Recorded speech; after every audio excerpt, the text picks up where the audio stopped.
নমস্কার, জনতার দর্পণ ইউটিউব চ্যানেলে আপনাদের সকলকে স্বাগত।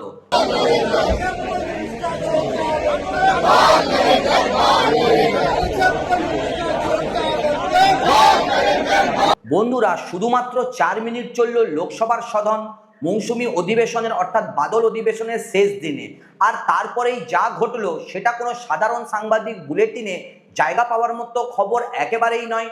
এটা একটা সরকারের রাজনৈতিক পরাজয়ের প্রকাশ্য স্বীকারোক্তি। স্পিকারের ঘরে চায়ের কাপ সাজানো ছিল, বসার জায়গা ঠিক করা ছিল, কিন্তু বিরোধী দলনেতার চেয়ারটা খালি রয়ে গেল। প্রশ্ন করুন নিজেকে, কোনো সরকার এতটা আত্মবিশ্বাসহীন হয়ে পড়ে যে বিরোধীরা তাদের চা পর্যন্ত ছুঁতে রাজি হয় না?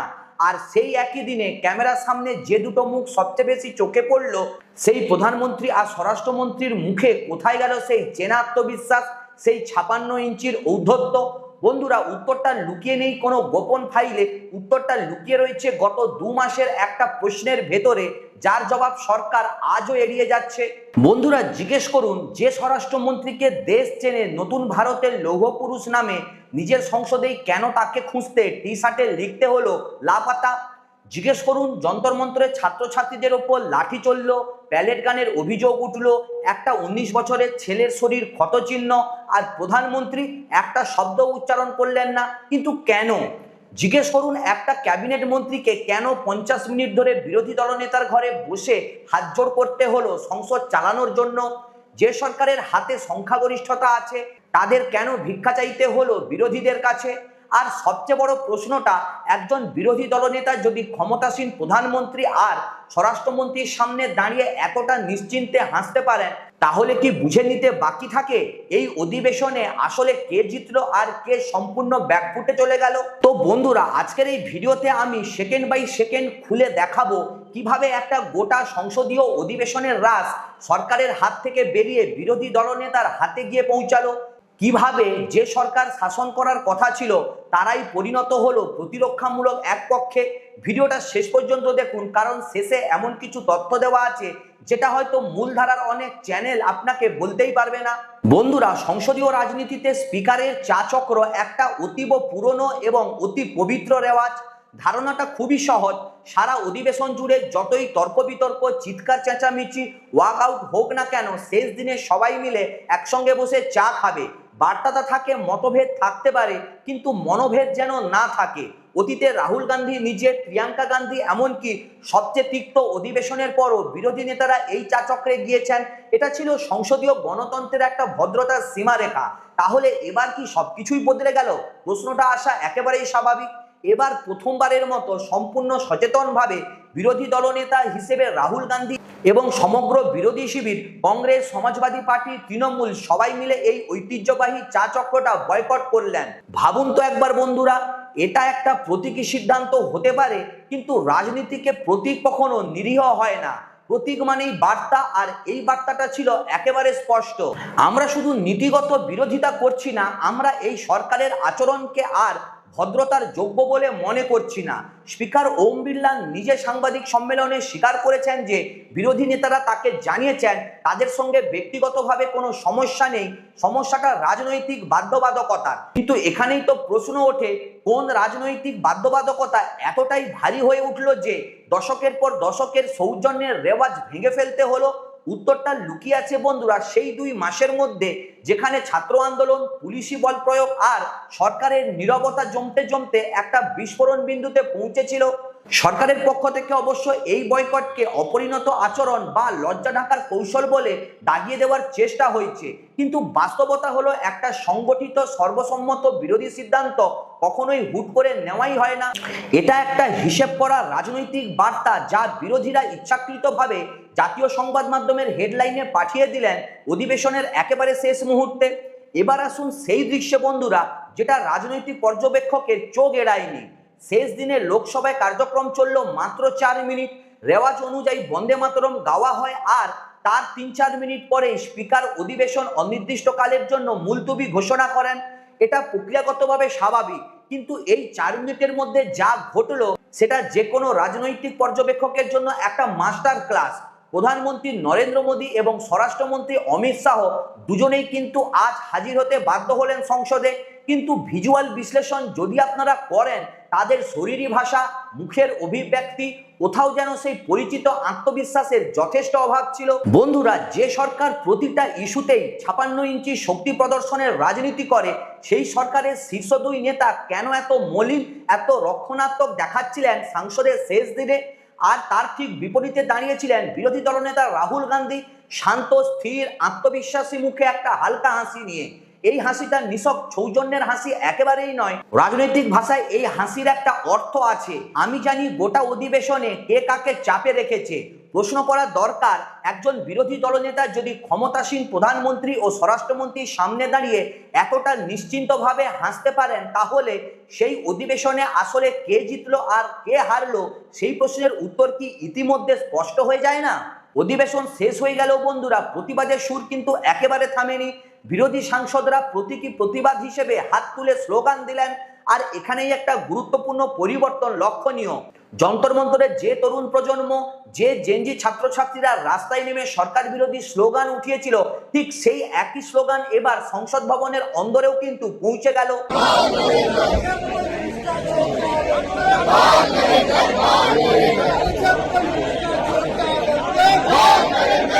বন্ধুরা, এটা কিন্তু কোনো ছোট ঘটনা একেবারেই নয়।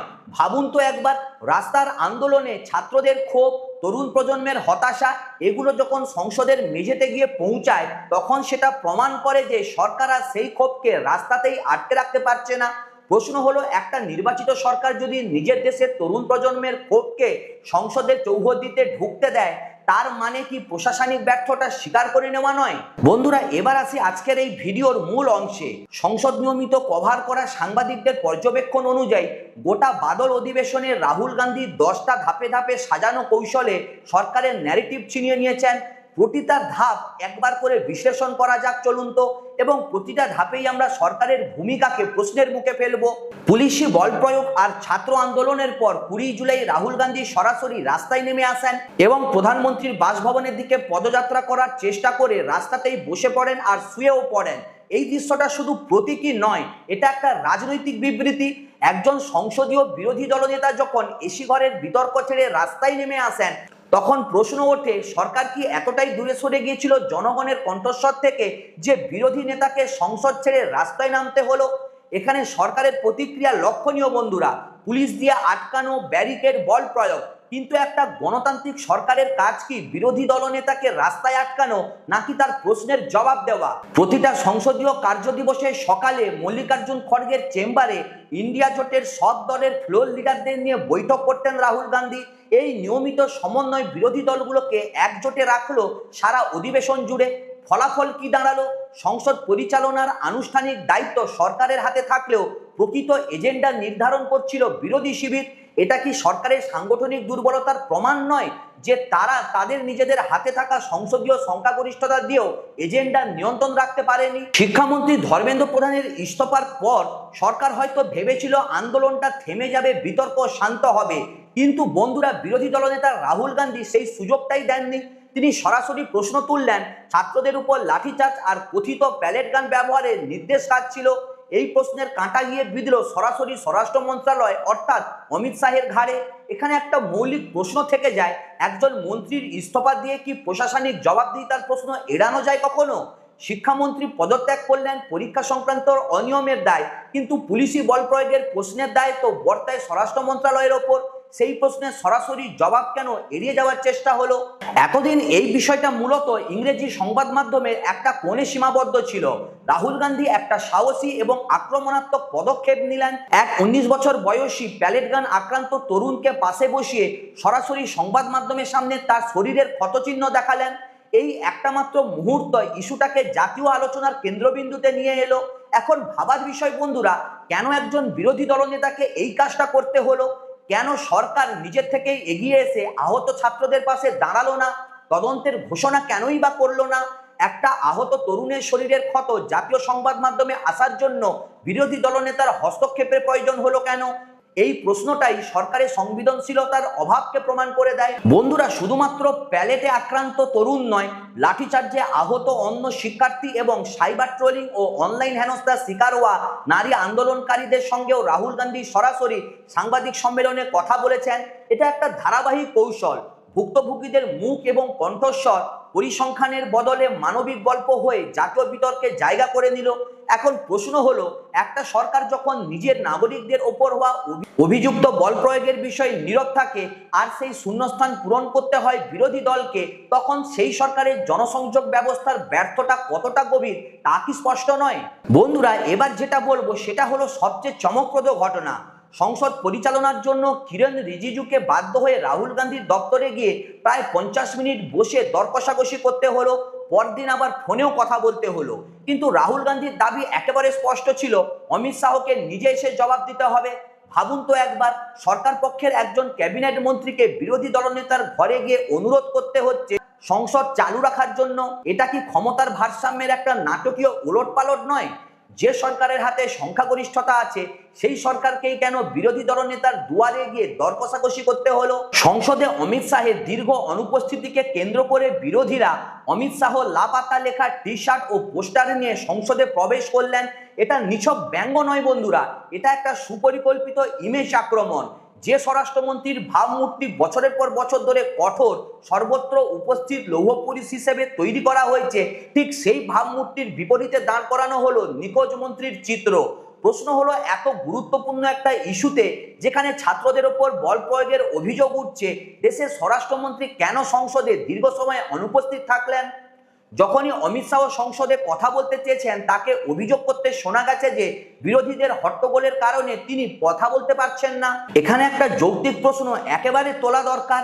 একটা শক্তিশালী সরকার যাদের সংসদে সংখ্যাগরিষ্ঠতা আছে, তারা যদি অভিযোগ করে যে বিরোধী দল তাদের কথা বলতে দিচ্ছে না, তাহলে সেই অভিযোগ আসলে নিজেদের রাজনৈতিক দুর্বলতারই স্বীকারোক্তি নয় কি? শক্তি প্রদর্শনের রাজনীতি যারা করেন তারাই যখন একরকম অজুহাত দেন, তখন সেই বৈপরীত্যটাই দর্শকদের কিন্তু চোখ এড়ায় না। বিরোধীদের একের পর এক বিক্ষোভ আর মিছিলের মুখে শেষ পর্যন্ত শাসক জোট এনডিএর সংসদদেরও সংসদ চত্বরে পাল্টা মার্চ করতে আজকে দেখা গেল। এটা একটা অভূতপূর্ব দৃশ্য। যে সরকার নিজেই ক্ষমতায়, তাদের নিজের সংসদ চত্বরে প্রতিবাদ মিছিল করতে হচ্ছে। এই দৃশ্যটা একটা প্রশ্ন উঠিয়ে দেয়, সরকার পরিচালিত জোট যখন নিজের সংসদেই নিজেদের বার্তা পৌঁছতে মিছিল করতে বাধ্য হয়, তখন কি এটা প্রমাণ হয় না যে গোটা সংসদীয় বয়ানের নিয়ন্ত্রণ তাদের হাত থেকে একেবারে ফসকে গেছে? রাম মন্দিরের চাঁদা চুরি সংক্রান্ত বিতর্ককে রাজ্য সরকারের বিষয় বলে দাগিয়ে সংসদীয় আলোচনা প্রত্যাখ্যান করে কংগ্রেস ও সমাজবাদী পার্টির মধ্যে ফাটল তৈরির চেষ্টা করা হলো। কারণ এই ইস্যু সমাজবাদী পার্টির স্থানীয় রাজনীতির জন্য স্পর্শকাতর ছিল। কিন্তু রাহুল গান্ধী শুরু থেকেই শেষ পর্যন্ত সমাজবাদী পার্টির পাশে দাঁড়িয়ে জোটের ঐক্য অক্ষুণ্ণ রাখলেন এবং সরকারের সেই বিভাজন কৌশল ব্যর্থ করে দিলেন। এখানে প্রশ্ন ওঠা উচিত, বিরোধী জোটে ফাটল ধরানোর এই কৌশল কি সরকারের প্রকৃত নীতিগত অবস্থান, নাকি রাজনৈতিক সুবিধাবাদ? জনগণের প্রকৃত সমস্যা সমাধানের বদলে বিরোধী জোট ভাঙার কৌশলে সময় ব্যয় করাটা কি সরকারের অগ্রাধিকার সম্পর্কে কিছু বলে না? এই গোটা বাদল অধিবেশন জুড়ে যে ছবিটা স্পষ্ট হয়ে উঠল সেটা হলো, বিরোধী দলনেতা হিসেবে দায়িত্ব নেওয়ার পর এটি সম্ভবত রাহুল গান্ধীর সবথেকে সংগঠিত এবং সফল একটা অধিবেশন। যখনই তাকে সংসদের ভেতরে কথা বলতে বাধা দেওয়া হয়েছে, তিনি বাইরে বেরিয়ে একের পর এক শক্তিশালী সাংবাদিক সম্মেলন করেছেন। পরিস্থিতি এমন পর্যায়ে পৌঁছেছিল যে রাহুল গান্ধীর আক্রমণাত্মক সাংবাদিক সম্মেলনের বিপরীতে দিল্লি পুলিশ কমিশনার পর্যন্ত নিজের সাংবাদিক সম্মেলন করতে দ্বিধাগ্রস্ত ছিলেন। এখন প্রশ্ন করার সময় এসেছে আপনাদের কাছে সরাসরি। বন্ধুরা, একটা সরকার যাদের হাতে সংসদের সংখ্যাগরিষ্ঠতা আছে, যাদের হাতে প্রশাসন যন্ত্র আছে, যাদের হাতে গণমাধ্যমের বড় অংশের সমর্থন আছে, সেই সরকার কেন একটা গোটা অধিবেশনে বিরোধী দলের নির্ধারিত এজেন্ডার পেছনে পেছনে দৌড়ালো? কেন প্রতিটা ধাপে প্রতিক্রিয়া জানাতে হলো, নিজের থেকে এজেন্ডা নির্ধারণ করতে পারলো না? কেন স্বরাষ্ট্রমন্ত্রীর মতো শক্তিশালী একটা পদ, যাকে লৌহ পুরুষ বলে প্রচার করা হয়, তাকে গোটা অধিবেশন জুড়ে রক্ষণাত্মক ভূমিকায় থাকতে হলো? এই প্রশ্নগুলোর উত্তর একটা দিকে ইঙ্গিত করে, যখন কোনো সরকার নিজের নাগরিকদের, বিশেষ করে তরুণ প্রজন্মের ক্ষোভ আর প্রশ্নের সরাসরি জবাব দেওয়ার বদলে এড়িয়ে যাওয়ার চেষ্টা করে, তখনই সেই শূন্যস্থান পূরণ করার জন্য একটা বিরোধী কণ্ঠস্বর তৈরি হয়, আর সেই কণ্ঠস্বর যত জোরালো হয় সরকারের নীরবতা ততই প্রশ্নবিদ্ধ হতে থাকে। তো বন্ধুরা, এটাই ছিল আজকের বাদল অধিবেশনের শেষ দিনের সম্পূর্ণ বিশ্লেষণ। একটা প্রত্যাখ্যাত চা থেকে শুরু করে 4 মিনিটের সংসদ আর 10 দফার রাজনৈতিক কৌশলের গভীর বিশ্লেষণ। আপনাদের কি মনে হয় এই বয়কট কি নিছক প্রতীকী রাজনীতি নাকি প্রকৃত জবাবদিহিতার দাবি? স্বরাষ্ট্রমন্ত্রীর দীর্ঘ অনুপস্থিতি নিয়ে আপনার কি মত কমেন্টে অবশ্যই লিখে জানান। ভিডিওটা ভালো লাগলে অবশ্যই লাইক, কমেন্ট এবং শেয়ার করবেন, আর চ্যানেলটিকে অবশ্যই সাবস্ক্রাইব করে পাশে থাকবেন। সুস্থ থাকবেন, ভালো থাকবেন, দেখা হচ্ছে পরের ভিডিওতে। নমস্কার।